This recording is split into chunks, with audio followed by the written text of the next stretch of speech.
Bonjour tout le monde. Est-ce que vous m'entendez bien? Alors déjà, juste une question avant de commencer. Qui est développeur ici? Ok. Du PHP principalement?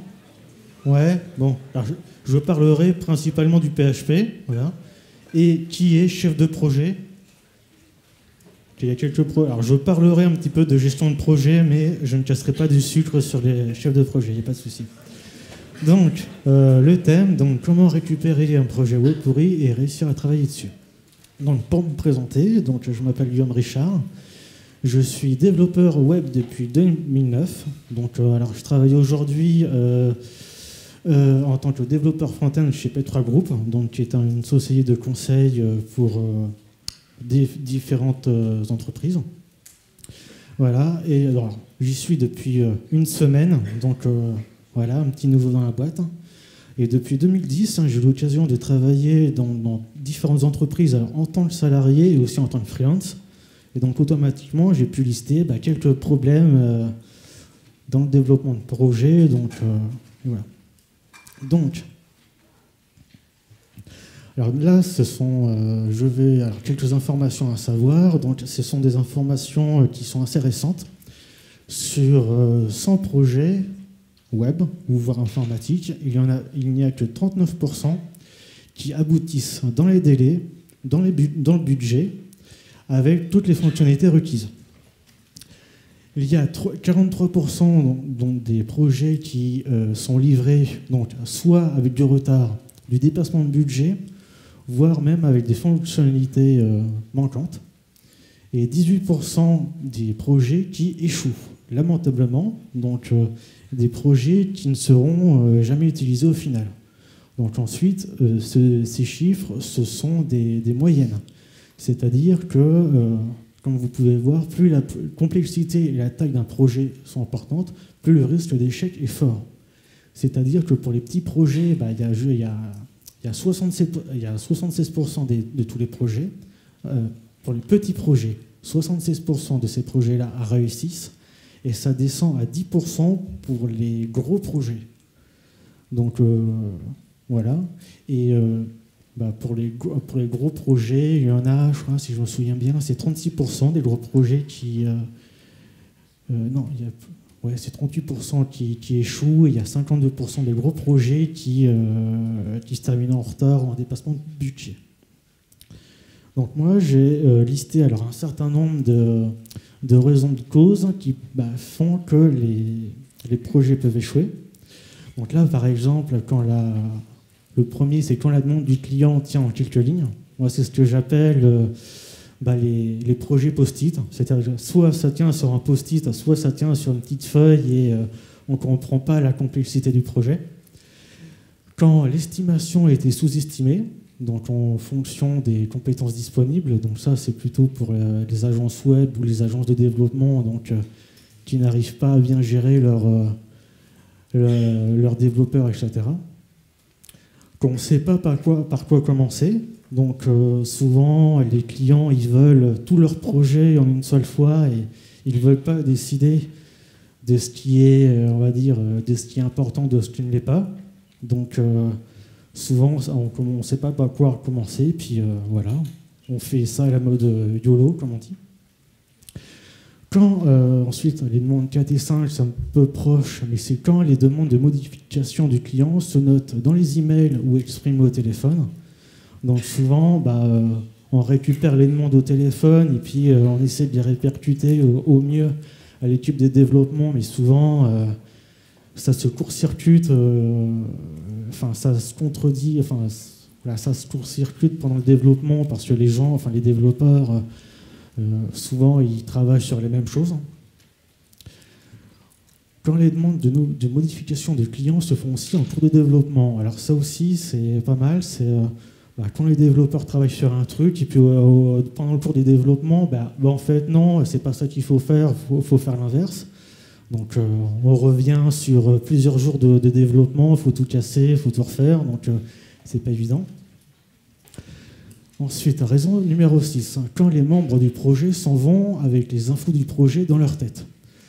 Donc ça, c'est voilà, quand il n'y a pas de documentation, pas de commentaires dans le code ou quoi que ce soit, bah, les gens ils partent et puis bah, faut revenir chez le client, leur demander des informations. Donc c'est pas évident. Quand les réunions ne sont pas structurées, donc là, ça montre bien ce que ça veut dire. Ensuite, deadline impossible à respecter par rapport aux réalités du projet. Donc, je peux revenir voilà, à la raison numéro 5, etc. Donc, quand on revient sur certaines fonctionnalités, on a du retard, etc. Ensuite, quand les équipes fatiguent, donc souvent, voilà, plein de modifications, plein de choses à faire, bah, les équipes ne sont pas, voilà, font n'importe quoi. Enfin, les équipes ne peuvent plus travailler convenablement. Et 10e raison, donc choix de technologie en non-adéquation avec le projet ou avec les compétences de l'équipe. Alors, j'ai déjà eu l'occasion, moi, d'avoir des demandes du genre, d'un client qui disait, voilà, moi, je voudrais un YouTube, mais fait avec du WordPress. Alors, c'est sûr que quand on entend ça, ouais, bon, bah, c'est pas forcément la meilleure des technologies. Donc, voilà. À partir de là, donc, alors, souvent, moi, quand je rentrais dans une entreprise, je devais reprendre des projets qui étaient déjà existants. Donc, moi, souvent, bah, j'essayais de poser des questions sur les projets, sur comment étaient faits les projets, enfin, la gestion de projet, voir ce que demandait le client, la demande du client, voilà. Voilà, j'essayais d'être un maximum curieux. Ensuite, j'essayais de voir le cahier des charges, ne serait-ce que le cahier des charges pour voir comment ils avaient fait. Alors souvent, première chose à déterminer, quel est le CMS, quelle est la technologie utilisée, donc quel CMS, quel framework. J'essayais d'analyser le projet au mieux, donc ce qui était développé dessus. Donc principalement en faisant du reverse engineering ou en regardant la documentation quand il y en avait. J'ai fait une dizaine d'entreprises et il y avait de la documentation que chez 2 entreprises. Alors souvent, c'est pas évident de reprendre tout ça quand il n'y a pas de documentation, très peu de documents donnés par le client, etc. Donc souvent, moi, quand je reprenais un projet, j'essayais de voir les bonnes pratiques de l'outil, donc du CMS ou du framework, en regardant la documentation en ligne. Souvent, c'est bien fait. En lisant des livres qui étaient dédiés, en lisant des articles de blog, etc. Et puis j'essayais de retirer un maximum de bonnes pratiques pour continuer le développement au mieux. Ensuite, j'ai essayé de voir si l'architecture du projet était respectée par rapport à l'outil. Alors, je vais prendre les 2 exemples concrets avec WordPress et CloudIgniter. Alors, tout le monde connaît WordPress, je présume. Mais est-ce que tout le monde connaît CloudIgniter, qui est un framework PHP? Voilà. Donc, par exemple, WordPress, qui est donc le CMS le plus connu, souvent, on ne peut pas forcément changer l'architecture des dossiers, des fichiers PHP, etc., mis à part un endroit donné où on peut rajouter des templates ou les plugins. Mais souvent, moi, j'ai vu des développeurs qui avaient carrément, par exemple, changé en dur l'URL de la partie administration ou faire des modifications qui faisaient qu'on ne pouvait plus mettre à jour sur la dernière version de WordPress, ou dès qu'on faisait la mise à jour, ça cassait tout. Donc voilà. Donc c'est jamais évident à prendre en main.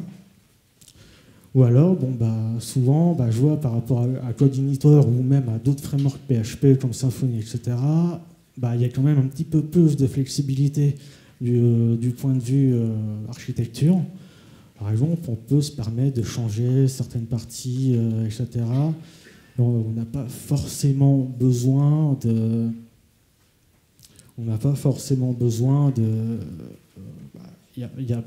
Même en cas de mise à jour du cœur de CloudIgniter, il n'y a pas forcément... Il n'y a pas trop de cas, voire même pas du tout, quand on arrive à gérer ce qu'il faut.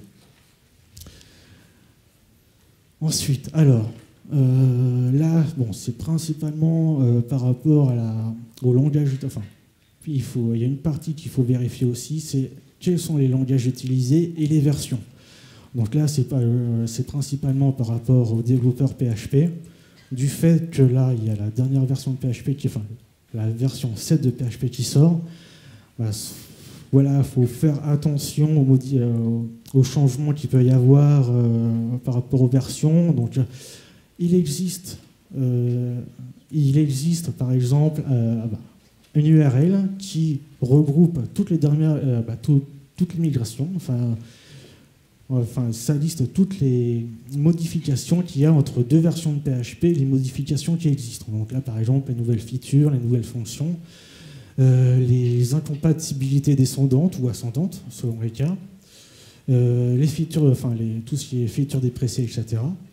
Dans le cas où vous devez mettre à jour un projet, surtout la version de PHP, ça permet d'éviter les problèmes. Alors, moi, j'en ai connu 3 principalement. Par exemple, tout ce qui est extension MySQL, MySQLi ou PDO. Rien que cette année, j'ai vu un projet qui utilisait encore l'extension MySQL pour tabler dans la base de données. Alors que avec PHP 7, c'est plus possible. Donc souvent, je dis aux clients, il faut faire attention à cette partie-là. S'il faut changer de PHP, le projet ne fonctionnera plus. Donc souvent, les clients ne comprennent pas, mais bon, dans un sens, les clients ne comprennent pas, mais souvent, je fais en sorte de leur expliquer les problèmes de sécurité, etc., pour qu'ils comprennent et qu'ils mettent à jour les différentes parties. J'ai pu voir aussi, en termes de bibliothèques dépréciées sur PHP 7, c'est Mcrypt, alors principalement avec CodeIgniter. CodeIgniter qui a une bibliothèque qui prend en compte Mcrypt, alors qu'avec PHP 7, ça marche, c'est totalement supprimé avec PHP 7, mais en plus, Mcrypt est une bibliothèque, je me souviens plus, c'est une bibliothèque qui n'est plus maintenue depuis 2007, mais c'est une bibliothèque qui s'occupe de tout ce qui est code, etc. Donc, sécurité. Donc quand c'est basé sur un truc qui n'est plus maintenu depuis 2007, c'est pas évident. Et puis ensuite, j'ai pu voir aussi certaines fonctions qui étaient encore utilisées, qui n'étaient plus, qui étaient dépréciées dans d'anciennes versions de PHP 5, mais qui étaient encore utilisées. Souvent, les développeurs ils mettent un arrobase juste avant la fonction pour éviter que les erreurs s'affichent. Mais bon, il suffit juste de modifier la fonction et puis voilà, ça marche, quoi, et de mettre la fonction qui va bien. Et ensuite, un autre truc que j'ai pu voir par rapport à PHP 7, par rapport à la modification, c'est par rapport au constructeur des classes. Avec PHP 4, il fallait juste nommer la fonction de construction, donner le même nom pour la fonction de construction par rapport à la classe. Mais avec PHP 7, ça ne marche plus. Alors moi, il m'est déjà arrivé de récupérer des classes PHP qui fonctionnaient encore à la mode PHP 4, mais bon, ça cassait en PHP 7. Donc il suffit de modifier, de mettre la bonne fonction de construction, etc. Alors, souvent, quand je reprends, quand on développe, etc., il faut créer de l'abstraction pour éviter ce genre de problème. En fait, donc, c'est comme une surcouche de code par rapport à l'outil de base pour éviter au maximum les problèmes. Donc là, par exemple, comme couche par rapport à la couche d'abstraction, quand on ajoute au CMS de base ou à l'outil, il faut éviter, il y a certaines erreurs à éviter, du genre les fichiers fourre-tout, c'est-à-dire c'est des fichiers où on met toutes les fonctions qu'on ajoute, etc. Et jusqu'au moment où ça donne des fichiers de 3000 lignes, où il y a des fichiers qui appellent les CSS, qui appellent les fonctions, le JS, qui s'occupent des images, qui s'occupent du cache et de plein d'autres fonctions. Alors qu'il suffit de mettre les fonctions dans les fichiers qui vont bien, et puis ensuite ça crée des pages, on va dire, enfin déjà des pages, des classes légères et en plus maintenables. Éviter aussi les fichiers trop longs, comme je disais, souvent des fichiers qui font 3000 lignes, 2000 lignes, 3000 lignes, c'est pas évident à mettre en place. Éviter les fichiers qui mélangent plusieurs langages différents. Alors moi j'ai pu voir un petit peu tout, que ce soit en front ou en back.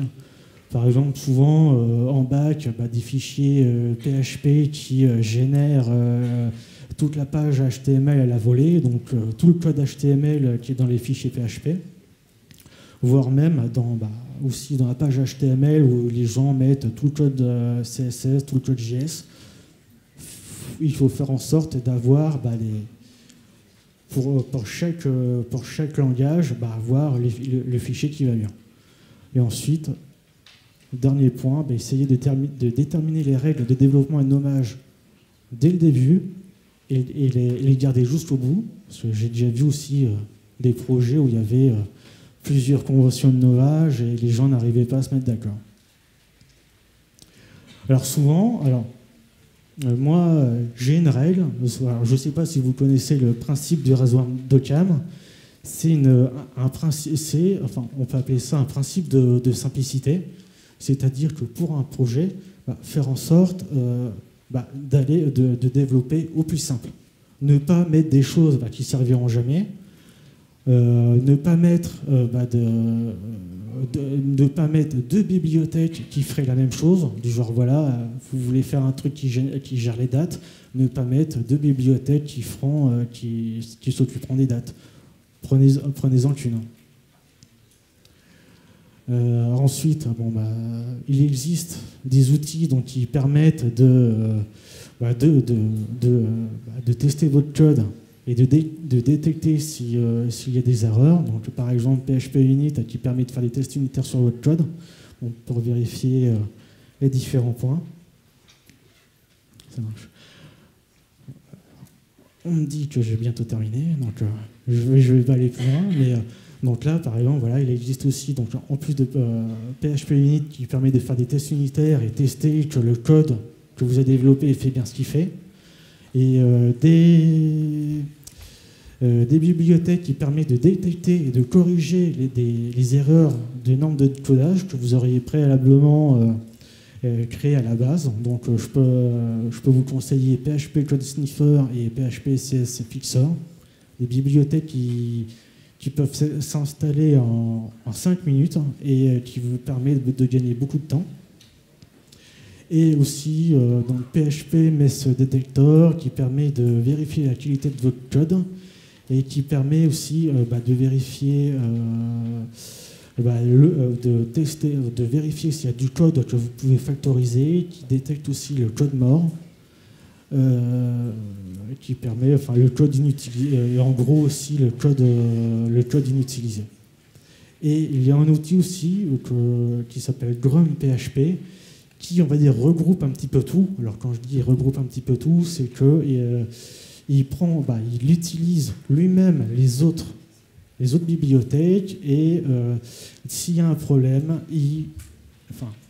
c'est quand vous voulez faire un commit par rapport à votre projet, et s'il y a des problèmes, il refuse le commit et il fait en sorte que vous corrigez les problèmes avant de faire des commits. Voilà.